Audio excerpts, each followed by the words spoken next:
اللهم صل على سيدنا ومولانا محمد معدن الجود والکرم وآلہ وصحبہ وبارک وسلم۔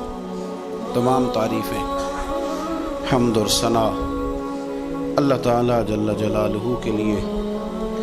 درود و سلام نبی رحمت نور مجسم شفیع معظم آقائے کل ختم رسول دانائے سبل احمد مجتبی جناب حضرت محمد مصطفیٰ۔ اعلیٰ حضرت فاضل بریلوی رحمۃ اللہ تعالیٰ علیہ سے کسی بندے نے مسئلہ پوچھا۔ یہ میرے سامنے فتاوی رضویہ شریف پڑھا ہے، اس کی 10ویں جلد ہے اور صفحہ نمبر 105 ہے۔ کسی نے مسئلہ پوچھا کہ سادات کرام کو زکوٰۃ کے پیسوں سے رقم دی جا سکتی ہے؟ سادات کو ظاہر ہے اس نے اعلیٰ حضرت کے زمانے میں پوچھا مسئلہ کہ آج کل جو سادات ہیں ان کو زکوٰۃ کے ساتھ ان کی مدد کی جا سکتی ہے؟ تو اعلیٰ حضرت نے اس کا جواب لکھا تفصیل کے ساتھ۔ چاہیے تھا بس اس کا جواب دے دیتے کہ نہیں دی جا سکتی، لیکن صفحہ نمبر 105 پر فرماتے ہیں سارا جواب دے کے نا پیچھے کہ جائز نہیں، صفحہ نمبر 105 پہ فرماتے ہیں کہ یہ کیا بات ہوئی کہ تم نے ان کو زکوٰۃ ہی دینی ہے؟ فرمایا اس طرح کرو، اپنے خالص مال میں سے جس میں 1 روپیہ بھی حرام کا نہ ہو، خالص مال لو اور عقیدت کے ساتھ جاؤ اور سید کی بارگاہ میں ہدیہ پیش کر کے آؤ۔ سید کی بارگاہ میں ہدیہ پیش۔ اہل بیت نبوت کا جو پیار ہے وہ ایمان ہے، وہ حسن ہے۔ یار یہاں تو لوگوں نے الجھا دیا بہت ساری چیزوں کو۔ اہل بیت نبوت اور ان ہستیوں کا جب آپ نام لیں تو آپ کے نام لینے سے محبت چھلکنی چاہیے۔ یہ صبح و شام یہ جو دن آپ آئے ہیں نا، تو گھروں کے اندر ہمارے بچوں کے درمیان جب ہم بیٹھے ہیں تو ہمارا لب و لہجہ بتائے کہ ہم رسول اللہ کی اولاد کے غلام ہیں۔ ہمارا ایک خاص حسن ہو، ایک خاص پیار ہو۔ 10 محرم کو نیاز پکائیں نا، نیاز تو اس طرح کی نیاز نہ پکائیں جس طرح کی روٹین میں ہم نیاز پکاتے ہیں کہ میں نے دے دیا ہے 5000 روپیہ، مسجد میں چاول پک جائیں گے، اور چاول پکا کے تو بانٹ دو۔ اپنے دوستوں کی جب دعوت کرتے ہو تو اس طرح کرتے ہو؟ آپ تو ڈھونڈ کے لاتے ہو کہ ہوٹل کون سا اچھا ہے۔ کبھی ایسا بھی ہوا ہے کہ ٹینٹ والے برتنوں میں آپ نے کھانا دے دیا ہو، دوست آئے اور نیاز ہو امام حسین کے نام کی اور تیرے برتن بھی دھلے ہوئے نہ ہوں، تجھے پتہ ہی کوئی نہ ہو؟ میری والدہ صاحبہ کہا کرتی تھی کہ جس نے 10 محرم کو لنگر بانٹنا ہے نا، جس نے پکانا جس نے وہ تو الگ بات، جس نے بانٹنا ہے وہ بھی وضو کر کے آئے، وہ بھی وضو کرے۔ وہ سادے لوگ تھے لیکن عقیدتوں سے بھرپور تھے۔ یہ بحثوں میں نہ الجھیں کہ وہ فلانا کیا کہہ رہا ہے، فلانا کدھر جا رہا ہے، وہ فلانے چونکہ ادھر جا رہے ہیں۔ ہم کسی کی ضد میں کیا اہل بیت سے پیار کریں گے یا کسی کے کہنے پر پیار کریں گے؟ اہل بیت ہمارا ایمان ہے۔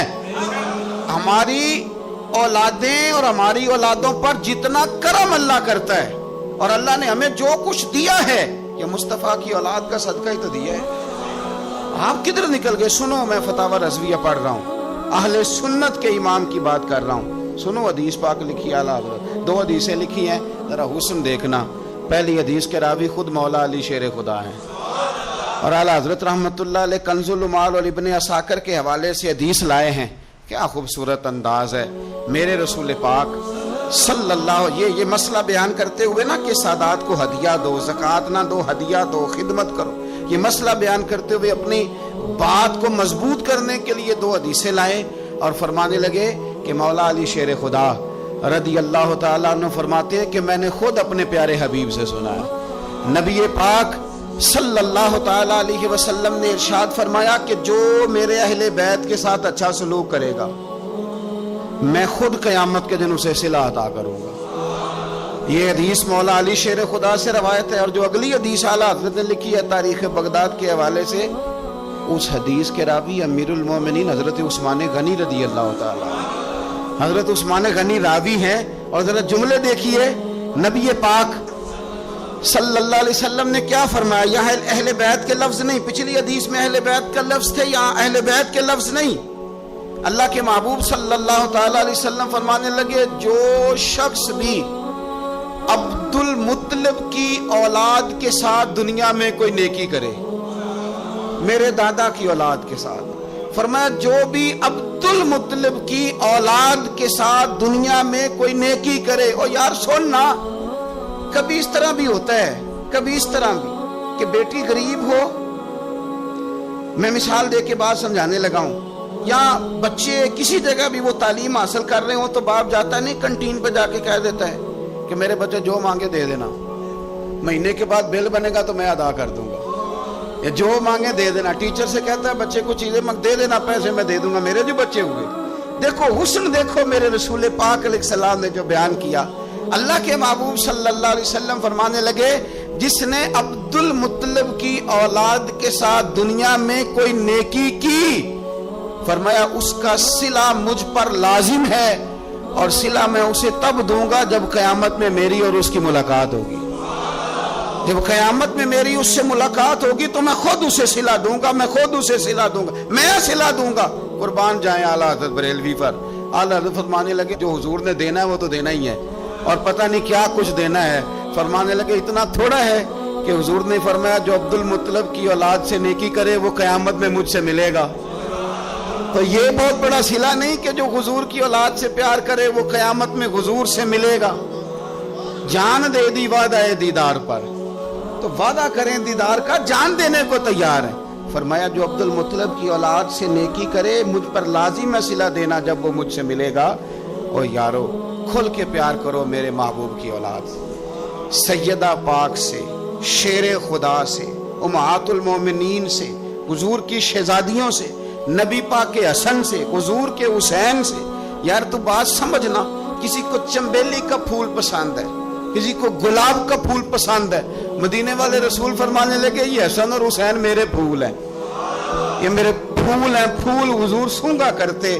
اعلیٰ حضرت فرماتے ہیں کیا بات رضا اس چمنستان نے کرم کی، زہرا ہے کلی جس میں حسن اور حسین پھول، زہرا ہے کلی جس میں حسن اور حسین.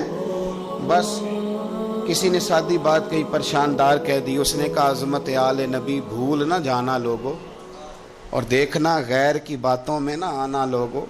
یہ چھلکے آپ کی طبیعت بتائے کہ آپ کو حضور کی اولاد سے بڑا ہی پیار ہے، آپ کو نبی پاک کے خاندان سے بڑا ہی پیار ہے. تو باہر کیا یہ بات میں نے شروع میں اس لیے کر دی کہ ذرا نہ کھل کے پیار کرنا ہے حضور کی اولاد.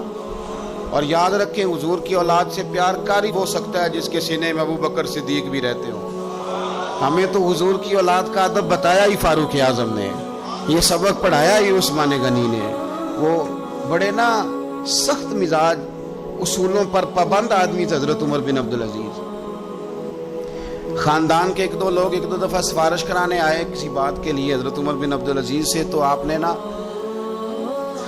عملے کے لوگوں سے کہا آج کے بعد میرے خاندان کا کوئی بندہ ہے تو اندر نہ آنے دینا، یہاں کوئی اقربا پروری نہیں چلے گی، خبردار کوئی قریب نہ آئے. لیکن ایک دن نا امام حسن کی اولاد میں سے ایک شہزادے آ گئے. جناب عمر بن عبدالعزیز کو پتہ چلا امام حسن کی اولاد ہے، اصلا نال جی نیکی کریے تو نسلہ تاک نہیں بول دے. تو امام حسن رضی اللہ تعالیٰ عنہ کی اولاد میں سے ایک شہزادے آ گئے. حضرت عمر میرا خاندان کا بندہ کوئی نہ اندر آئے. کسی نے کہا یہ امام حسن کی اولاد ہے. جناب عمر بن عبدالعزیز نے ممبر چھوڑا، تخت چھوڑا، شہزادے کو تخت پہ بٹھایا، پھر دونوں آنکھوں میں آنسو اور دونوں ہاتھ باندھ دیے.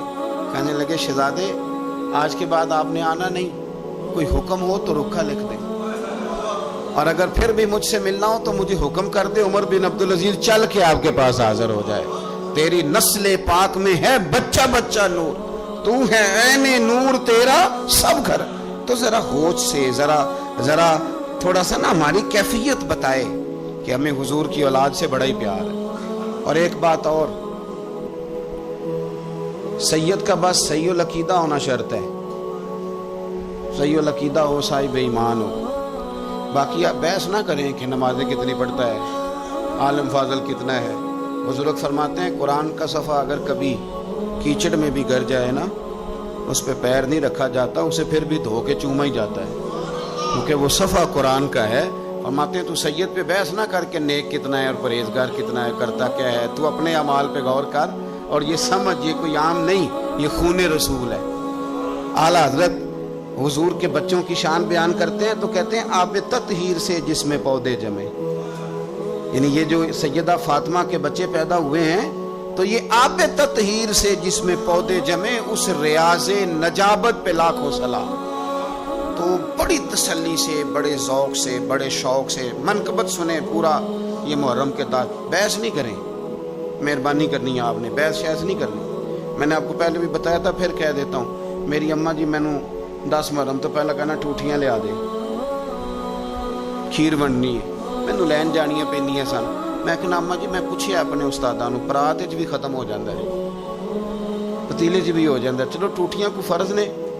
اور مینوں کہنا کہ میں تینوں ایڈا مولوی مندی نہیں تو مینوں مسئلے نہ سنا، تو کل دا بال ہے جا ٹوٹیاں لیا. تو 2-3 درجن ٹوٹیاں میں لا کے دیتا. تو میں نے ایک دن پوچھ لیا، میں نے کہا اماں جی مطلب ٹوٹیوں کی حکمت کیا ہے؟ تو کہنے لگے پتر، حضور کی اولاد کے نام پہ کسی کو کچھ شے دینی اور اسے کہنا برتن واپس کر کے جا.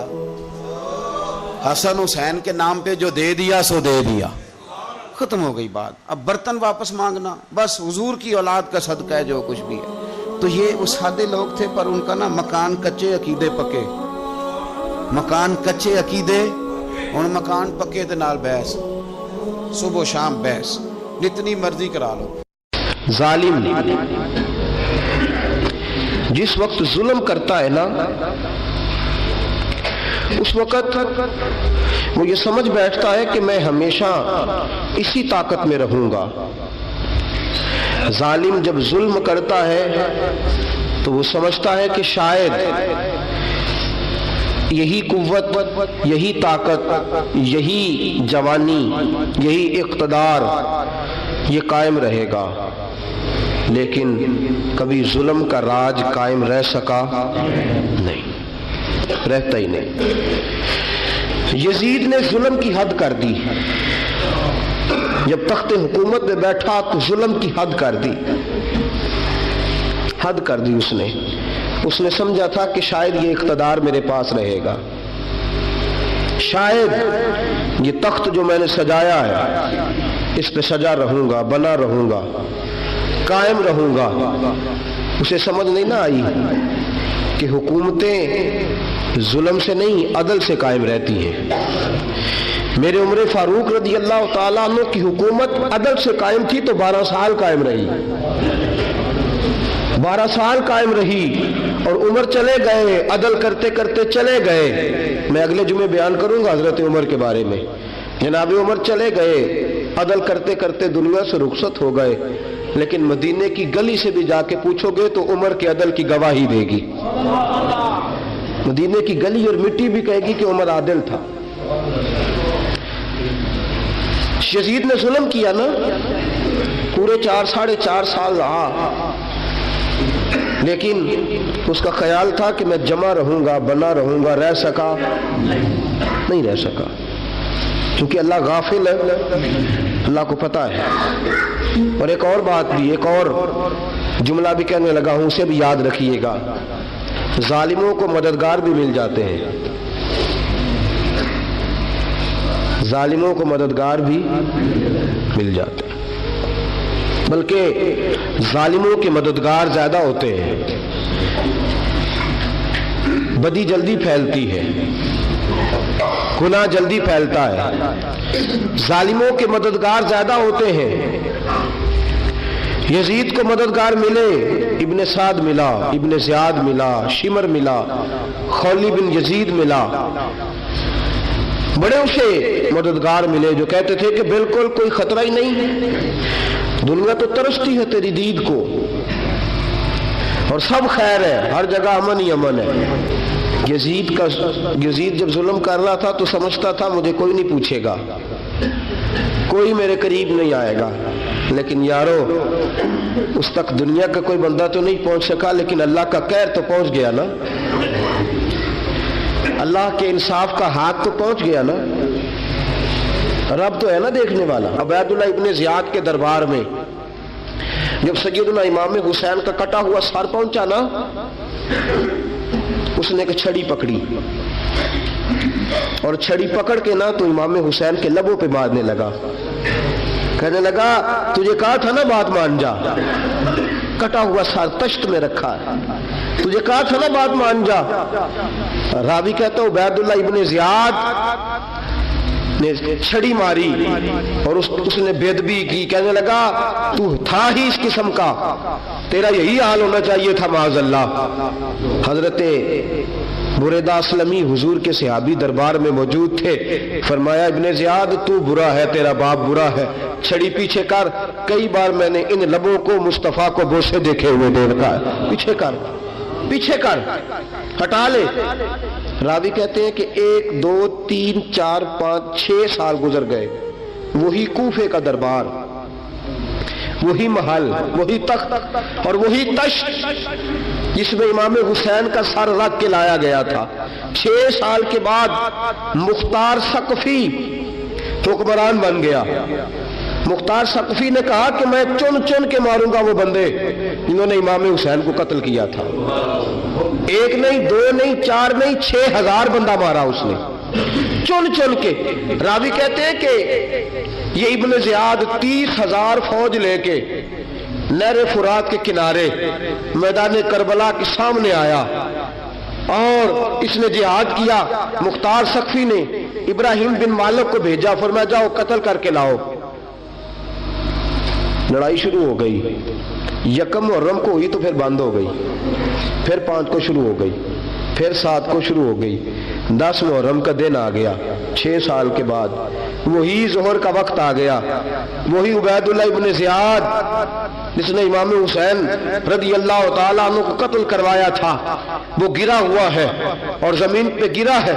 اس کی گردن پہ ابراہیم بن مالک نے پیر رکھا اور اس کی گردن کو کاٹ کے تشت میں رکھا، اور تشت میں رکھ کے جب اس نے کوفہ بھیجا، وہی تخت جس پہ عبید اللہ ابن زیاد نے بیٹھ کے امام حسین کے مبارک لبوں پہ چھڑی ماری تھی، اسی تشت پہ رکھ کے جب اسی عبید اللہ ابن زیاد کا سر سامنے رکھا تو کوفے کے اس دارالخلافہ کے ایک کونے سے ایک بابا بولا اور بول کے کہنے لگا لوگوں گواہ رہنا میرا رب بڑا عادل ہے، گواہ رہنا اللہ بڑا عادل ہے۔ چیختا ہے، کونے سے پکارتا، کہتا لوگوں عدل ہو گیا، انصاف ہو گیا، عدل ہو گیا، انصاف۔ دیکھو دیکھو، جب حسین کا سر آیا تھا، ابن زیاد نے گستاخی کی تھی تو کونے سے آوازیں نکلنے لگی تھی کہ زیاد برا ہے، حسین اچھا ہے۔ آج ابن زیاد کا سر آیا ہے، آواز پھر کونے سے نکلی ہے، لیکن آواز کیا گونج رہی ہے؟ آواز پھر وہی گونج رہی ہے، زیاد ابن زیاد برا تھا، حسین کو اللہ نے بڑی عزت عطا فرما رکھی۔ مکافات عمل، مکافات عمل، اللہ غافل نہیں ظالم جو کام کرتے، اللہ غافل نہیں۔ 6 سال کے بعد وہی دن، وہی وقت، وہی گھڑی، وہی لمحہ، وہی سارا نظام، وہی دربار۔ انسان ڈرتا نہیں، انسان باز آتا، عبرت پکڑتا۔ ابن زیاد اس وقت کہتا تھا کہ میں جاؤں حسین کے پاس، یہ میں جو ہوتی ہے یہ مروا دیتی ہے۔ شیطان نے کہا تھا آنا خیر منہم، میں بہتر ہوں، بس ختم ہو گیا، ختم ہو گیا۔ ابن زیاد قتل ہوا، وہی تاریخ، وہی زمانہ، اللہ کریم نے اس کو ذلت کی موت دی، مرا، اور 30,000 فوج لے کے نکلا تھا، پھر بھی بچ سکا نہیں۔ یہ ابن زیاد کا حال ہوا۔ ابن سعد صحابی کا بیٹا تھا، نبی پاک علیہ السلام کے پیارے صحابی کا بیٹا تھا، جناب سعد بن ابی وقاص کی اولاد تھی۔ لیکن یاد رکھنا، اگر ایک صحابی کا بیٹا یزید بن سکتا ہے تو دوسرے کا ابن سعد بھی بن سکتا ہے۔ اور صرف یوں ہی توجہ نہ کیا کرو، ابو جہل کا بیٹا بھی تو صحابی رسول بن گیا تھا نا۔ یخرج الحی من المیت ویخرج المیت من الحی، رب فرماتے میں زندوں سے مردے اور مردوں سے زندے نکال دیا کرتا ہوں۔ میں کبھی کبھی کعبے کے اندر بت بھی رکھوا دیتا ہوں، گھر میرا اور میرے ہی شریک اس گھر کے اندر راج کرتے رہتے، میری بے نیازی ہے، کچھ کا کچھ کر دیتا ہوں۔ ابن سعد مختار حکمران بنا تو مختار ثقفی نے ابن سعد کے بیٹے حفص کو بلایا، اور مزے کی بات یہ ہے کہ مختار جو بعد میں حکمران بنا نا، بڑی یاری تھی اس کی ابن سعد کے ساتھ۔ جتنے قاتلانے امام حسین تھے وہ کوفہ چھوڑ کے بھاگ گئے، دوڑ گئے۔ اور ایک بات یاد رکھنا، ظالم بزدل ہوتا ہے، ظالم بزدل ہوتا ہے، اس کے اندر وہ اطمینان نہیں ہوتا، تو ڈر لگتا۔ بھاگ گئے سارے کوفہ چھوڑ کے، لیکن ابن سعد نے کہا مختار میرا یار ہے، مجھے کچھ نہیں کہے گا۔ اس کے گھر والوں نے سمجھایا کہ تو دوڑ جا، تیرا تو ظلم بھی بہت زیادہ ہے، دوڑ جا تو۔ اس نے کہا نہیں میرا یار ہے، مجھے کچھ نہیں کہے گا۔ اس نے کہا تو نبی پاک کے نواسوں کا نہیں بنا تو تیرا یار تیرا بنے گا، تو رسول پاک علیہ السلام کے خاندان کا نہیں بنا، ان کا تو نے احترام نہیں کیا، یاری کا۔ اس نے کہا نہیں مجھے کچھ نہیں کہنے والا، تم چھوڑو اس بات کو۔ حفص کو پیغام بھیجا، بیٹا آیا۔ مختار نے کہا تیرا باپ کدھر ہے؟ اس نے کہا جی ابا جی اب باہر نہیں نکلتے، بس گھر کے کونے میں بیٹھ کے اللہ اللہ کرتے ہیں۔ اس نے کہا اچھا کیا کرتے ہیں؟ کہا جی گوشہ نشین ہو گئے۔ اس نے کہا اب تیرا باپ گوشہ نشین ہوا ہے؟ اب گوشہ نشین ہوا ہے؟ بھیڑیے سے لومڑی نے کہا کہ جاؤ شکار کر لو، تو بھیڑیا کہنے لگا بوڑھا ہو گیا تھا نا، بھیڑیا کہنے لگا نہیں میں نیک ہو گیا ہوں، میں نے شکار کرنا چھوڑ دیا ہے، میں کسی جانور کو تنگ نہیں کرتا۔ تو لومڑی کہنے لگی نہیں بادشاہ سچی بات کر، اب تجھ سے دوڑا ہی نہیں جاتا، اب شکار پکڑا جاتا، اب تجھ سے دوڑا نہیں جاتا، پکڑا، اب تیرے اندر آج بھی طاقت آئے تو کم کرے نہ، تو اب بھی چھوڑنے والا، اب تجھ سے دوڑا نہیں جاتا۔ ملا رومی فرماتے ہیں بوڑھا ہو کے تو بھیڑیا بھی نیک ہو جاتا ہے۔ کہاں کہ جاؤ تمہیں بلا رہا ہے؟ کہا نہیں جی میرے ابا جی نا آپ اندر رہ کے اللہ اللہ کرتے۔ اس نے کہا اسے اللہ اللہ یاد آئی ہے، اب اللہ اللہ یاد آئی ہے، کچھ گناہ ایسے ہیں جو رب معاف نہیں کرے گا۔ فرمایا وہ جتنی مرضی نمازیں پڑھے، جتنے مرضی روزے رکھے، جتنی مرضی نفل پڑھے، سارا کچھ کر لے، لیکن اللہ کبھی حسین کے گستاخ کو معاف نہیں کرے گا، کبھی نہیں معاف کرے گا۔